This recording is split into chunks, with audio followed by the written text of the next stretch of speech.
She said she needed space to work on herself. A week later, I got tagged in a photo of her kissing her ex. I commented, "Looks like working on yourself includes office hours with him." Her aunt liked my comment. I'm a 42 male living in Denver, Colorado. First time posting here, but I need to get this out. It's been messing with my head, and I haven't really talked about it with anyone except a couple close friends. I thought maybe putting it down would help. If you've been in anything remotely like this, I feel for you. So let's rewind a bit. Her name's Sarah, 38 female. We met at a brewery downtown, one of those nights where you're not expecting anything. I was out with coworkers. She was with a friend visiting from out of town. We started talking about the beer flights they had, ended up at the same table, and that was it. One conversation led to another, and by the end of the night, we were trading numbers and making plans for the weekend. Things moved fast, but it felt right. She was smart, sarcastic in a good way, worked as a freelance graphic designer, and made killer playlists. We had similar routines, both liked hiking, watching trashy reality TV ironically, going to Nuggets games, and just chilling at home. There were big red flags, not at the beginning anyway. We moved in together after about a year and a half. Apartment in Capitol Hill. Rent was steep, but splitting it made sense. It felt like we were building something. Around year 3, she started pulling away. Nothing huge at first. Little things. Less eye contact. Shorter texts. Fewer, "I love you, S." I'd catch her staring at her phone, smiling. I'd ask what was up, and she'd say just memes or stuff from work. She started going out without me more often, just girls' nights, she said. Or she'd go to her sister's place in Boulder for the weekend without asking if I wanted to come along. At first, I blamed myself. Maybe I wasn't being as present. Maybe I got too comfortable. I started planning dates again, trying to be thoughtful. I'd surprise her with lunch, buy her small gifts, book couples massages. She appreciated it, or at least she said she did, but I could feel the distance wasn't closing. We were having dinner, nothing fancy, just takeout Thai on the couch. She put down her fork, looked at me and said, "I think I need space." I didn't understand what she meant. Like, space for the evening? A break? She explained it in that slow, careful way people do when they're trying not to make it worse. She said she felt lost, burned out. She needed time to work on herself, to recenter. I asked if that meant we were breaking up. She said no, just taking a step back. She needed clarity. She said she loved me, but she didn't know what she wanted long term. I was wrecked, but I didn't want to be the guy who pressured her into staying. I told her I respected her honesty. Packed a bag. Told her I'd give her space. I crashed at my buddy Dave's place. Told work I needed a few days off. Cried in the shower like some cliche. I kept thinking, maybe she's going through something. Maybe she just needs air. Maybe she'll come back. It had been 6 days. 6. I hadn't texted her, hadn't called. I wanted to give her the space she asked for. That was hard, by the way. I wanted to reach out every day, but I didn't. I was lying in Dave's guest room scrolling through Facebook when my phone pinged. Notification said I'd been tagged in a photo. I clicked it. It was Sarah, standing at Red Rocks Amphitheater, kissing her ex-boyfriend, Mike. Not a friendly hug, not a group shot. Full-on kiss, hands on each other's faces, smiling like nothing else in the world mattered. I froze. My body went cold. I stared at the screen, rereading the tag, wondering if it was some mistake. But nope, she had posted it on her profile. And tagged me. Like some sick joke. I didn't scream. I didn't cry. I just stared at the screen for a solid 10 minutes. Then I left a comment. "Looks like working on yourself includes office hours with him." That's all I wrote. I didn't think anyone would say anything. But then her aunt, the one who always sent us Christmas cards and told me at every family barbecue that I was good for Sarah, liked my comment. I don't know why that hit so hard, but it did. Less than an hour later, I got a text from her. "Really mature. Thought you were better than that." That was all she said. I didn't reply. Then her sister texted me, saying I was being petty and dramatic. Her mom unfriended me on Facebook. But you know who didn't say a damn thing? Sarah. Not a single apology. Not a single explanation. I don't even know what we are anymore. Together? Clearly not. But we never officially broke up. I left so she could work on herself. But she was working on something, just not what she said. I haven't seen her in person since that photo. She hasn't tried to meet or call or talk. Just that one text, acting like I was the bad guy.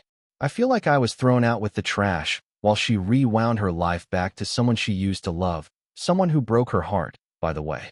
That's what's wild. Mike cheated on her in college.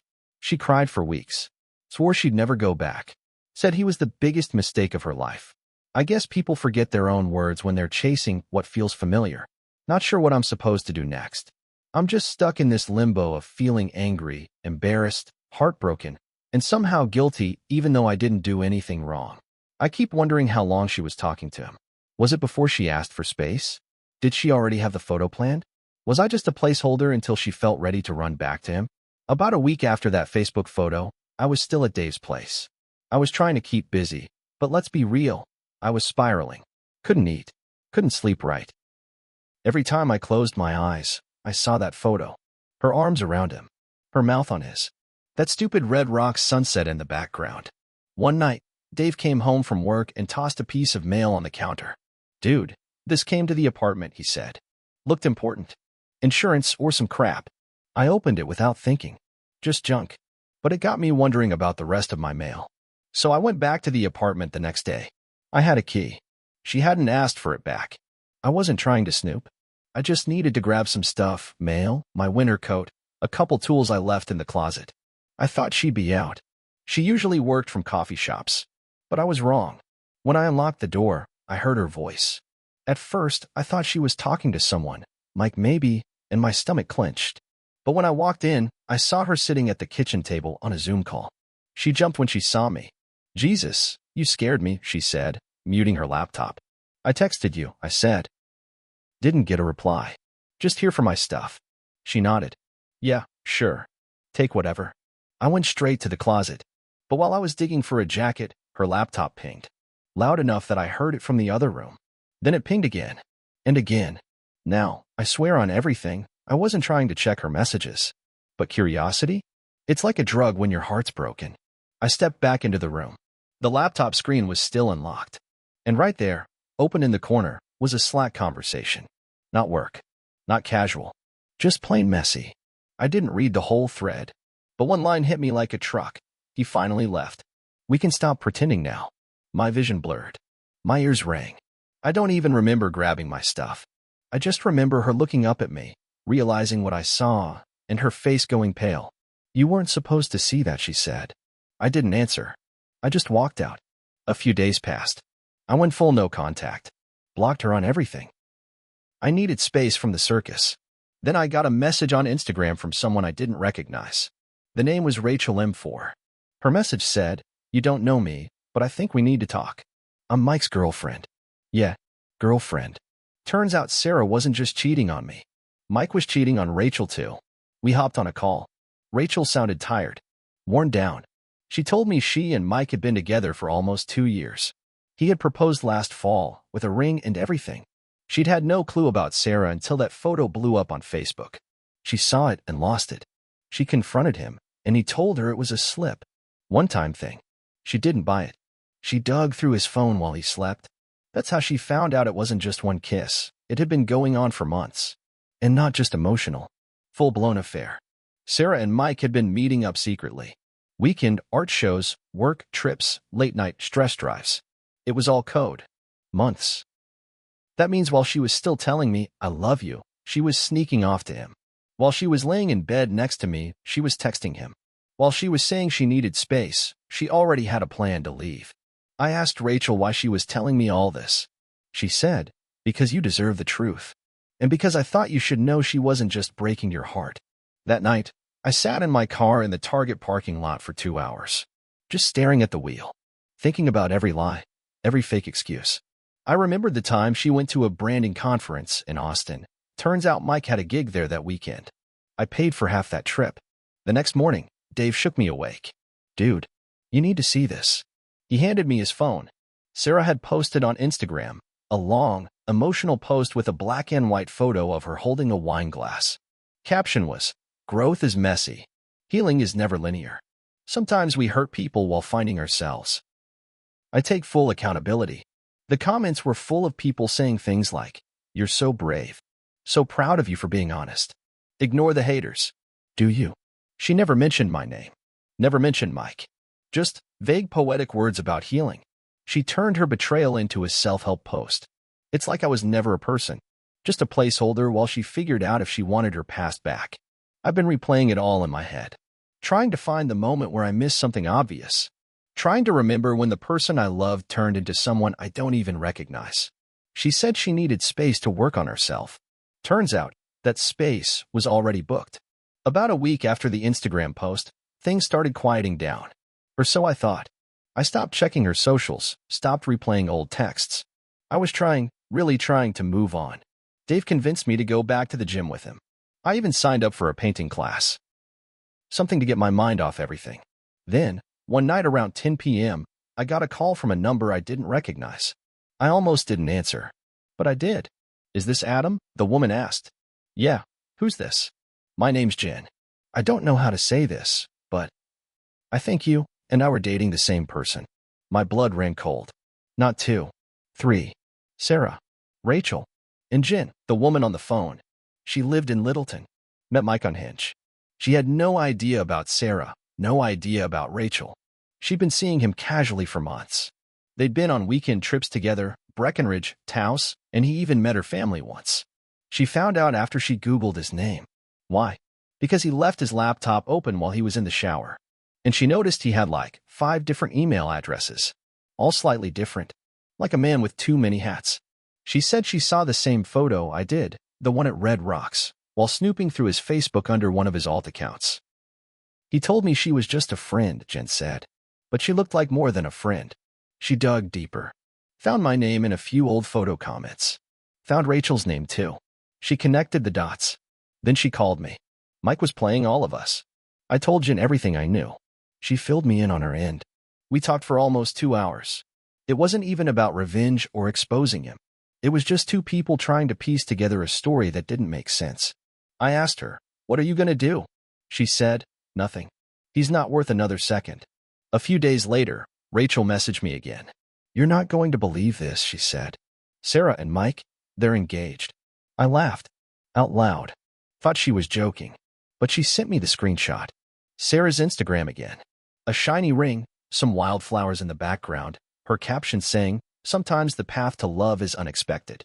Ring sparkles, the comments were full of, "OMG," and "You deserve this," and finally, no mention of the chaos. No mention of the cheating. Just a shiny, polished fairy tale. It felt like a slap in the face. Rachel called me a day later. Her voice was shaking. "I found something." In Mike's emails. She had access to one of his accounts. He never changed the password. She logged in on impulse, curiosity, rage, who knows. There was a folder labeled Plan B.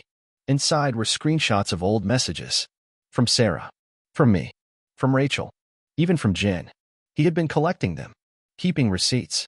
There were notes, 2 little blurbs written like journal entries. One said, "Sarah's desperate to feel important. She'll believe anything I say. Adam won't leave until he's forced to. He clings. Rachel has money. Keep her happy. Jen is just for fun." It was like reading a psycho's diary. Cold. Detached. Like we were projects, not people. And at the bottom of the folder? A draft of a blog post.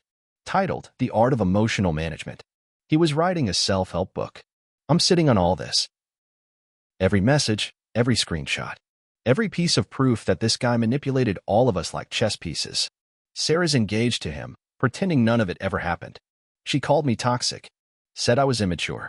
But she's marrying someone who literally documented how he played her like a violin. I don't know what to do with this info. Do I warn her? Send it all to her inbox?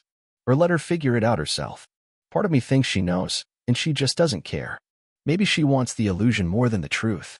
All I know is, this isn't over. Not yet. The plan wasn't mine. Not really. It was Rachel's idea. She'd had enough. Of the lies, the fake posts, the double, triple lives. She said, if he wants to be a guru, let's give him a stage. Mike and Sarah were throwing an engagement party at a bar in Lodo. Classy rooftop, fairy lights, the works. Invite only. But Rachel managed to get in. Through a mutual friend who didn't know the full story. She got 2 extra passes. One for herself. One for me. I didn't want to go at first. What good would it do? Rub salt in the wound? Make me look bitter? But when I saw the screenshots again, that folder, those notes, I realized I needed her to see them. Sarah. Not in private, where she could twist things. Not over text, where she could ghost me, but face to face. The night of the party, I wore a plain black button-up. Didn't want attention. Rachel wore a floral dress, her hair up like she was going to war smiling. We got in without a problem. The place was packed with people clinking glasses and snapping selfies. Sarah was laughing near the bar, drink in hand. Mike had one arm around her and the other holding court with a group of his tech bros. When Sarah saw me, her face drained. Eyes wide. She didn't move. Didn't speak. Rachel walked straight up to Mike and said, "Congratulations. Love the ring. But it goes great with your hidden email accounts." That did it. Mike blinked. "Excuse me?" "Plan B ring any bells?" she asked. Then she pulled out her phone and played a voice recording. One of the messages Mike left her when he thought no one else was listening. It wasn't pretty. You could hear his exact words. "Sarah's so easy to control. She just wants to be loved." Pathetic. Gasps. Literal gasps from people standing nearby. A few moved closer. Someone started recording. Sarah turned to him slowly. "What is she talking about?" Rachel looked at me. "My cue." I stepped forward and handed Sarah a small envelope. Inside were printed copies of the worst messages from that folder. His notes. His blog draft. Everything. She opened it. Started reading. Her hands began to shake. "You said you were honest with me," she whispered. Her voice cracked. "You said you loved me." Mike laughed, like it was all ridiculous. "You're being manipulated," he told her. "This is all a setup." Adam's bitter. Rachel's unhinged. I stepped closer. "I was bitter," I said, "but not anymore. Now I just feel sorry for you. Because you're marrying someone who wrote essays about how to lie to women." "You're lying," he shouted. "They're all lies." "Then sue me," I said. "But I've got 10 screenshots, a call log, and a witness who lived with you for 2 years. Mike looked around. People were filming, watching. No allies in sight. Then Sarah said something I'll never forget. She looked at him, eyes glassy, lips trembling, and said, "I don't even know who you are." Then she turned and walked away. Mike left the party 5 minutes later, muttering something about lawyers. No one followed him. Even his closest friends looked uncomfortable. Sarah disappeared for a while. I found her sitting on a bench near the back patio, staring at the ring on her finger like it was poisoned. "I didn't know," she said. "I believe you," I replied. "But you didn't want to see it, either." She nodded slowly. "I didn't. I wanted it to be real. After everything with us. I just wanted something to work." I sat next to her, but not too close. "I wasn't perfect," I said. "But I never lied to you. Never made you feel small." She turned to me, eyes red. "I'm sorry. I know." We sat there for a long time. She took the ring off and placed it on the table next to her. Rachel and I didn't talk much after that. We weren't friends, just survivors of the same storm. Sarah moved out of Denver a month later. Her sister told me she went to Oregon to stay with a cousin. I didn't ask for more details. Mike? He tried rebranding himself online. New name, new photos, a podcast about emotional resilience. But his past kept showing up in the comments. People remembered. As for me, I moved back into my own place. Started seeing someone new slowly, carefully. Her name's Mel. She's kind. Direct. She asks before touching my phone. That alone feels like a miracle. I'm not angry anymore. Not really. I don't wake up thinking about revenge or karma.